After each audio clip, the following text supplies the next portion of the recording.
इस फिल्म की कहानी महान जॉनी सिंस के बचपन के कारनामों पर आधारित है। इस फिल्म के अंदर एक 12 साल का बच्चा अपने ही घर की सारी औरतों के साथ गपागप करके उनको प्रेग्नेंट कर देता है। इसके बाद वो लड़का क्या क्या कारनामे करता है ये हम आज की इस एक्सप्लेनेशन में देखने वाले हैं। हेलो दोस्तों, आज मैं जिस फिल्म को एक्सप्लेन करने वाला हूँ उस फिल्म का नाम है what every French women want. Film शुरू होती है और हम छोटे जॉनी सिंस को देखते हैं जिसका नाम रॉजर होता है। रॉजर समर वेकेशंस के लिए अपने घर पर आया हुआ था और उसकी माँ ने अपनी एक मेड मिस लपीते को घोड़ा गाड़ी पर रॉजर को लाने के लिए भेजा था। अब घोड़ा गाड़ी पर घर आते हुए रॉजर की नजर मिस लपीते के उछलते हुए पपीतों पर पड़ती है और रॉजर का छोटा चेतन उसकी पैंट से बाहर निकलने के लिए तड़पना शुरू कर देता है। मिस लपीते भी समझ जाती है कि रॉजर उसके पपीतों के दर्शन करके मजे ले रहा है, पर वो उस टाइम रॉजर को कुछ बोलती नहीं है और फिर वो दोनों रॉजर के घर पर आ जाते हैं। घर आते ही रॉजर की फैमिली उसका वेलकम करती है। तभी रॉजर की मॉम की नजर उसकी पैंट पर पड़ती है और वो उससे पूछती है कि तुम्हारी पैंट पर ये रबड़ी कहाँ से आई। दरअसल रास्ते में मिस लपीते के उछलते हुए पपीतों को देखने की वजह से रॉजर के छोटे चेतन का दम निकल गया था। तभी वहाँ खड़ी रॉजर की मौसी उसे बोलती है कि इस उम्र में तो ऐसा होता रहता है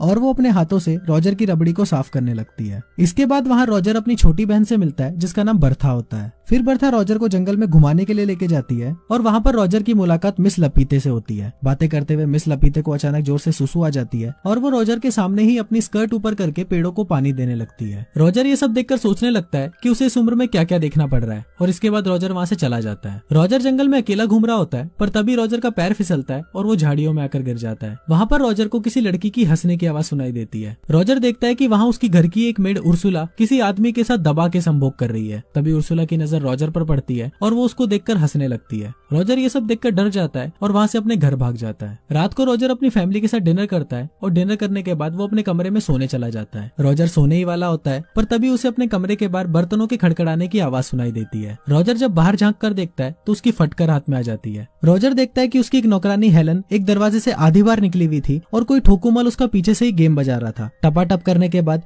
हेलन अपने कपड़े ठीक करती है और वहाँ से चली जाती है। ये देखकर रॉजर अपनी भावनाओं पर काबू करता है और सोने चला जाता है। रॉजर जैसे ही बेड पर बैठता है तभी वहाँ उसकी छोटी बहन बर्था आ जाती है जो उसके बिस्तर में ही छुपी हुई थी। फिर बर्था उसको उनकी मौसी मार्गरेट के बारे में बताने लगती है। वो बताती है कि हमारी मौसी अभी तक एक वर्जिन है। फिर रॉजर उससे पूछता है कि तुम्हें कैसे पता, तो बर्था बताती है कि मुझे हमारी घर की एक मेड हेलन ने बताया था। फिर रॉजर पूछता है कि मौसी ने अभी तक शादी क्यों नहीं करी, तो बर्था बोलती है कि मैंने ऐसा सुना है कि उन्हें मर्दों से डर लगता है। अगले दिन बर्था रॉजर को एक नदी के किनारे लेके जाती है। यहाँ उनके घर की सारी मेट्स नहाते हुए अपने सीक्रेट शेयर किया करती थी। थोड़ी देर बाद वहाँ उर्सुला और बाकी मेट्स आ जाती हैं और रॉजर और बर्था पेड़ के पीछे छुपकर उनकी बातें सुनने लगते हैं। वहाँ पर नदी के दूसरे किनारे से 3 दरिंदे जा रहे होते हैं और ये 3 दरिंदे भी रॉजर के घर पर ही काम किया करते थे। फिर तीनों वहीं खड़े होकर सुसु करने लगते हैं और नदी के दूसरे किनारे बैठी मेट्स को अपना छोटा चेतन दिखाने लगते हैं। अब उर्सुला भी उनसे 4 कदम आगे थी, इसलिए वो भी अपनी स्कर्ट ऊपर करके अपना पिछवाड़ा उनको दिखाती है और ये सब बर्था और रॉजर पेड़ के पीछे छुपकर देख रहे होते हैं। इसके बाद हम देखते हैं कि घर पर रॉजर की बड़ी बहन एलिसा अपने पापा के साथ आती है और घर के सभी लोग उसका वेलकम करते हैं। एलिसा एक एक करके घर के सभी लोगों से गले मिलती है, पर जब रॉजर की बारी आती है तो वो उसे बस हेलो बोलकर घर के अंदर चली जाती है। अब रॉजर को ये समझ नहीं आ रहा होता कि उसके साथ ये अन्याय क्यों हुआ। तभी रॉजर की छोटी बहन बर्था उसके पास आती है और उसे अपने साथ एक चर्च में लेके जाती है। फिर वो दोनों चर्च की छत पर बैठकर उसकी मासी की बातें सुनने लगते हैं जो चर्च के फादर के सामने अपने पाप को कन्फेस करने आई थी। फिर मार्गरेट फादर को बोलती है कि फादर मेरे से एक बहुत बड़ा पाप हो गया है। फिर फादर उससे पूछते हैं कि तुमसे क्या पाप हुआ है, तो मार्गरेट बताती है कि मेरा नेफ्यू रॉजर कुछ दिनों पहले ही घर पर आया है और जब से मैंने रॉजर को देखा है मैं उसके प्यार में पागल हो गई हूँ और कई बार तो मैंने अपने सपने में उसके साथ दबा के संभोग किया है। ये सभी बातें ऊपर बैठा रॉजर भी सुन रहा होता है और वो बहुत ज्यादा एक्साइटेड हो जाता है। रॉजर सोचने लगता है कि घर में कोई तो है जिसको मैं भी पेल सकता हूँ, वरना घर की सारी औरतों को तो नौकर ही पेलते जा रहे हैं। अब ये सब पेलम पाली की बातें सोचते हुए रॉजर और भी ज्यादा एक्साइटेड हो जाता है और नीचे आकर गिर जाता है। इसके बाद पादरी और मार्गरेट रॉजर को अपने साथ घर पर लेकर आते हैं और उसकी माँ को सारी बातें बता देते हैं। फिर रॉजर की माँ पादरी से पूछती है कि इसे क्या सजा मिलनी चाहिए, तो इस पर पादरी बोलता है कि इसके पिछवाड़े पर मार मारकर उसको बंदर के पिछवाड़े की तरह लाल बना देते हैं। रॉजर की माँ को भी ये बात अच्छी लगती है और वो पादरी को बोलती है कि मस्त प्लान है। फिर रॉजर की माँ उसकी मासी मार्गरेट को बोलती है कि ये शुभ काम तुम करोगी। मार्गरेट पहले तो ऐसा करने के लिए मना कर देती है, पर रॉजर की माँ के फोर्स करने पर वो ऐसा करने के लिए तैयार हो जाती है और रॉजर के पिछवाड़े पर 10 बार जोर से फटके देती है, जिससे उसका पिछवाड़ा बंदर के पिछवाड़े की तरह लाल हो जाता है। रात को रॉजर बेड पर उल्टा होकर सो रहा होता है क्योंकि उसके दोनों तबले सूजे हुए थे। तभी उसे वापस अपने कमरे के बाहर बर्तनों के खड़खड़ाने की आवाज सुनाई देती है। रॉजर देखता है कि इस बार भी कोई ठोकुमल हेलन के पीछे से उसकी ठुकाई कर रहा है और इस बार भी हम लोगों को पता नहीं चलता कि ये ठोकुमल है कौन जो अपना काम करके वहाँ से गायब हो जाता है। वहाँ पर मिस्टर फ्रैंक भी खड़े होते हैं जो हेलन की ठुकाई एंजॉय कर रहे थे। थोड़ी देर बाद रॉजर के पास उर्सुला आती है और उसको बोलती है कि आज की पिटाई से तुम्हें बहुत दर्द हो रहा होगा, लाओ मैं तुम्हारे पिछवाड़े पर बाम लगा देती हूँ। पर रॉजर उसको बोलता है कि नहीं, पर तुम मुझे एक बात बताओ कि मैं रोज देखता हूँ कि हेलन का कोई पीछे से गेम बजा रहा होता है और अपना काम हो जाने के बाद वो वहाँ से चला जाता है। आखिर ये महान पुरुष है कौन? उर्सुला बोलती है कि ये हम मेट्स का टॉप सीक्रेट है, और ये बोलकर वो वहाँ से चली जाती है। रॉजर सोच रहा होता है कि यहाँ हर कोई किसी की ठुकाई कर रहा है, पर साला मेरा दिन कब आएगा। फिर रॉजर को याद आता है कि हेलन की ठुकाई तो मिस्टर फ्रैंक भी देख रहे थे, और वो मिस्टर फ्रैंक से मिलने के लिए उनके रूम में चला जाता है। वहां जाकर रॉजर देखता है मिस्टर फ्रैंक अपने पैंट में हाथ डालकर दूरबीन से आसमान में कुछ देख रहे होते हैं। फिर रॉजर को वहां देखकर मिस्टर फ्रैंक घबरा जाते हैं और वहां से भाग जाते हैं। उनके जाने के बाद रॉजर भी दूरबीन से देखने की कोशिश करता है, और वो देखता है कि बाहर दो लोग दबा के घपाघप करने में लगे हुए हैं। ये देखकर रॉजर सोचता है कि ये साला फ्रैंक तो मेरे से भी बड़ा हवस का पुजारी है। फिर रॉजर को वहां पर एक किताब मिलती है जिसमें घपाघप की बहुत सारी कहानियां लिखी हुई थी। फिर रॉजर उस किताब को अपनी पैंट में छुपा लेता है और वहां से चला जाता है। रॉजर अपने कमरे की तरफ जा रहा होता है, पर तभी उसे उसके पेरेंट्स के कमरे में से घपाघप की आवाजें सुनाई देती है। रॉजर की होल से अंदर झांकता है और देखता है कि उसके पापा उसकी मम्मी की अनबॉक्सिंग कर रहे हैं। तभी वहाँ अलीसा का मंगेतर रोनाल्ड आ जाता है और रॉजर को झांकते हुए पकड़ लेता है। फिर रॉजर उसको बोलता है कि प्लीज तुम मेरे पेरेंट्स को कुछ मत बताना, और तुम जो बोलोगे मैं वो करूंगा। अब रोनाल्ड भी इस मौके का फायदा उठाता है और रॉजर से अपनी कार साफ करवाता है। इसके बाद हम देखते हैं कि रॉजर एक अस्तबल में छुपकर उस किताब को पढ़ रहा होता है, और उस किताब को पढ़ते हुए वो अपनी पैंट में हाथ डालकर अपनी घोड़ा गाड़ी चलाने लगता है। तभी वहाँ पर उनका एक नौकर चूतड़मल आ जाता है और रॉजर उसको देखकर एक कोने में जाकर छुप जाता है।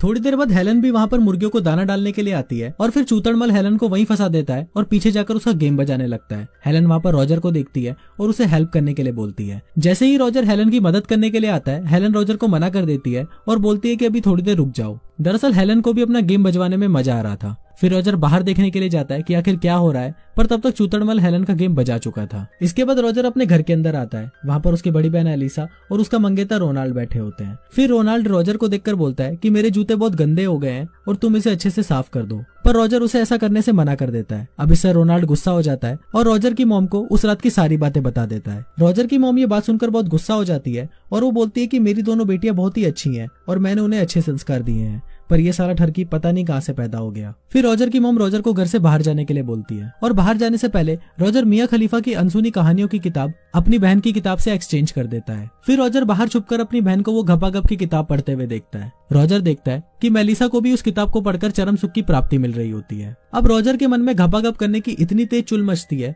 कि अगर रॉजर को अभी घपाघप नहीं मिला तो उसका छोटा चेतन उसकी पैंट में ही फांसी लगा लेगा। फिर रॉजर अपनी चुल शांत करने के लिए सीधा उर्सुला के पास जाता है, जो किचन में काम कर रही होती है। रॉजर किसी भूखे नंगे भेड़िए की तरह सीधा उर्सुला पर टूट पड़ता है, पर उर्सुला को लगता है कि घर के किसी नौकर ने उसको पकड़ा है, तो वो अपने आप को बचाने के लिए रॉजर के सर पर एक प्लेट मार देती है। उर्सुला को जब पता चलता है कि ये तो अपना छोटा पप्पू रॉजर है, तो वो उसे घपाघप करने के लिए हाँ बोल देती है। दोनों प्रोसेस स्टार्ट ही करने वाले होते हैं, पर तभी वहां पर एक मोटी मेड आ जाती है और रॉजर उसको देखकर वहां से भाग जाता है। अब रॉजर की ठरक चरम सीमा तक पहुंच चुकी थी और उसे किसी न किसी के साथ तो घपाघप करके अपने छोटे चेतन को शांत करना ही था। अचानक रॉजर को मिस लपीते याद आती है और रॉजर सोचता है कि कोई दे ना दे, पर मिस लपीते अपने पपीते मुझे खिला ही देगी, और वो भागता हुआ सीधा मिस लपीते के पास चला जाता है। वहां पहुंचकर रॉजर वापस भूखे नंगे भेड़ियों की तरह मिस लपीते पर टूट पड़ता है और उसकी सुरंग की खुदाई करना शुरू कर देता है। पहले तो मिस लपीते रॉजर को ऐसा करने से मना कर देती है, पर बाद में वो भी चरम सुख के मजे लेने लगती है। थोड़ी देर बाद एक डाकिया वहां पर चिल्लाते हुए आता है और बताता है कि जंग छिड़ गई है और जर्मनी ने फ्रांस पर जंग का ऐलान कर दिया है। ये सुनकर सभी लोग वहां पर इकट्ठा हो जाते हैं और रॉजर के छोटे चेतन को यहाँ पर भी निराशा का सामना करना पड़ता है। अब अगले दिन रॉजर की फैमिली के सभी मर्दों को जंग में जाना था, इसलिए वो सभी घर में पार्टी करने लगते हैं। फिर वहां पर मिस्टर फ्रैंक आते हैं